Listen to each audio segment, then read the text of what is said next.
I've seen too many tier lists with Guardian at the bottom, and I think a large part of people just fundamentally don't get the character. So I'm here to change that. This isn't a move tutorial or how to do a guard counter. I'll give you some good advice, complete with what types of weapon bonuses and upgrades you should be looking for, relic ideas, and in-depth game plans. As someone who loves shields and counters in every game, hopefully I can change your mind and help you enjoy and improve at Guardian. As Guardian, your shield is your lifeline. You live and die by your ability to guard, and that's harder than it may seem. There are many attacks in this game that are designed directly to go through your shield, so you need to both play and build around it. The best defense is a good offense, and the best way to block attacks is different for each attack. I'll go more into relics later, but before anything else, go into your relic loadout and make sure that you have damage reflected on guard and HP restored on guard as relic skills. While doing damage as you guard is self-explanatory, the second gives some good insight. Guardian can block every physical attack in the game without a hitch, but affinity and status damage will still chip you through your shield, sometimes very, very heavily. Combine this with a small hop instead of a roll, and you have Guardian's core weakness. Any sort of HP restoration will help offset the chip damage you accumulate, while also being able to heal off damage for anything that you might fail to block.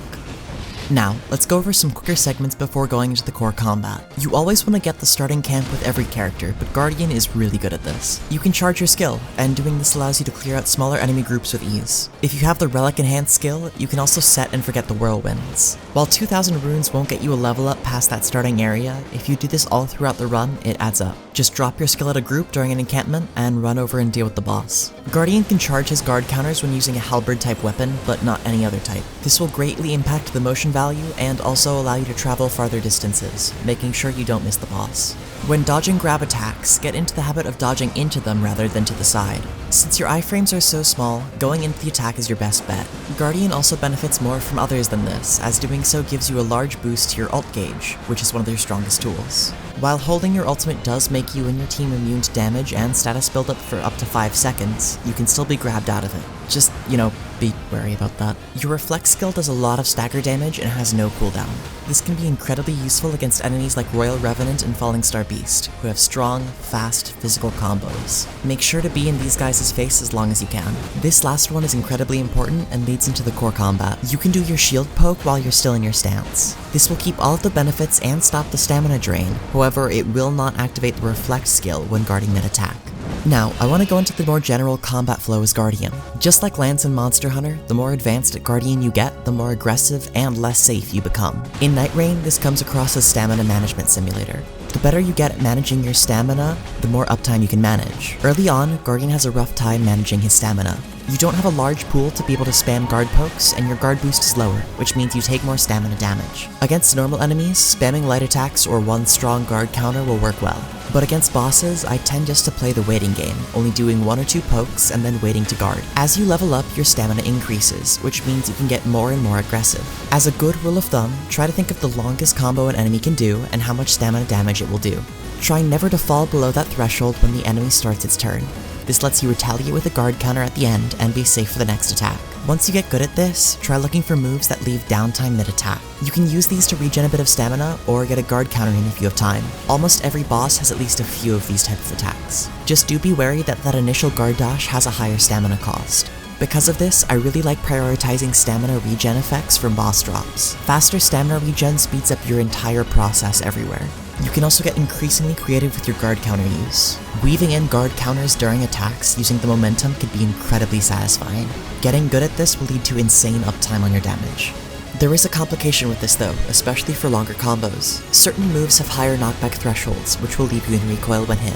When this happens, Guardian will take a while to rotate back towards the boss, and if it's a faster combo, this means you'll get hit. To counteract this, you can readjust yourself by doing your guard dash during the recoil animation, but make sure you do it towards the boss attack. Otherwise, you'll be stuck facing away even if you're locked on. This can be a big issue with homing attacks, like Healster's Nuke. As mentioned earlier, it's important to look out for what attacks are pure affinity or status. Moves like Libra's Madness Sigils, Adele's Shockwaves, or Gnoster's Light Beams are death traps to block as Guardian. It's incredibly important to memorize these attacks and be ready to surge sprint or jump away from them. Another option here is using your skill, and it's your main use of your skill in Nightlord fights. Guardian's Whirlwind deflects nearly every projectile that's coming towards him, and even clears up lingering effects like Gnoster's Poison Clouds. If you don't have the Relic skill, you have to time the attack. But if you do, simply stand in your Hurricane and watch as everything passes over you. I really only tend to use this ability for these type of attacks, or if I have a Recluse ult active on my team. It's also useful to stop the revive meter decay on your teammates when they're down. Combine this with the reflect damage, and you can revive your teammates and maintain damage on the boss, all while it's their turn. If you do have to guard these high affinity attacks, make sure you guard them correctly. For most giant bosses, you oftentimes have to guard towards the center of mass of the boss rather than towards the attack itself. This is stupid. It should not be like this. This is more niche, but still on the topic of his skill. It's really useful against Augur and his minions, as it kills them and sends damage back incredibly easily. The last thing I want to talk about before mid-run loot to look out for is some cool guard counterattack. You can actually steer yourself mid-guard counter, and this is incredibly strong. This can be really useful to dodge attacks or to reposition yourself to a better part to avoid missing. While locked on, the turning effect is a little less, so make sure to unlock your camera for certain attacks to make sure you connect the counter. Now, next up is what to look for while you're in a run. When looking for weapon passives, these are the easiest to choose from. My first priority is guarding ability up, as well as guard counter boost. These are pretty self-explanatory. HP on guarding and attacking are also good, and worth it if you can get them on a good weapon or an R-rate shield. I'd take a slightly worse shield with one of these skills on them over a slightly higher guard boost. But if it's a large difference, stick with the higher guard boost. The same applies to the glint blade effects as well. After this, matching affinity resistance to whatever Night Lord you're facing is incredibly useful. I would prioritize this over skills like poise and damage negation on guard. These can be useful, but they only come into effect when you get hit outside of your shield, making them much less effective than the other options. After this, just go for your assorted skills like crit boost. What's more contentious is dormant power upgrades. These can be pretty hit or miss, but luckily I've made a tier list to help you visualize it. In general, I really like to prioritize a mix of HP, stamina, and affinity negation. HP on guarding also fills this role. However, above all of this, I really like prioritizing skeleton guard counters. If there are long boss combos or shockwaves that are safe to guard counter, but not in range of the follow-up, this will still let you get a good 300 damage in while also adding that to your main damage. Holy attacks on guard counters are still okay, but they don't have the range of skeletons. I really only take FP restored on guard if there's a strong, cheap Ash of War I'm using. It doesn't come into play too often, and at most will get you 1 to 2 more uses of your skill. But sometimes that skill is absolutely worth it. Thrusting counterattack is a trap. It does not work on guard counters. These boosts only work for enemies who are mid-attack animation. It does boost shield poke damage, but I don't find myself taking it very often. Improved dodging is very specific.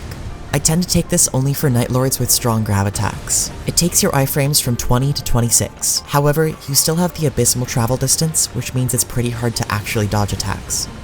The aura the skills that activate while you walk are actually pretty good on Guardian. I wouldn't take this over anything higher, but they do activate while in your stance. Gradual HP restoration on Flask is pretty weird. It doesn't say it, but it does give you more HP than a normal Flask. Guardian is the only character this really matters for, so it's sort of up to you if you want to take it or not. Attack boost is good, but physical damage negation doesn't come into play as much as you'd think.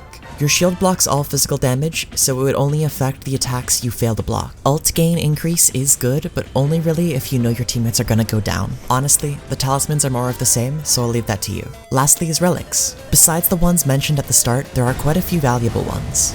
I've already talked in depth about the extended skill duration, so that's up there as a no-brainer.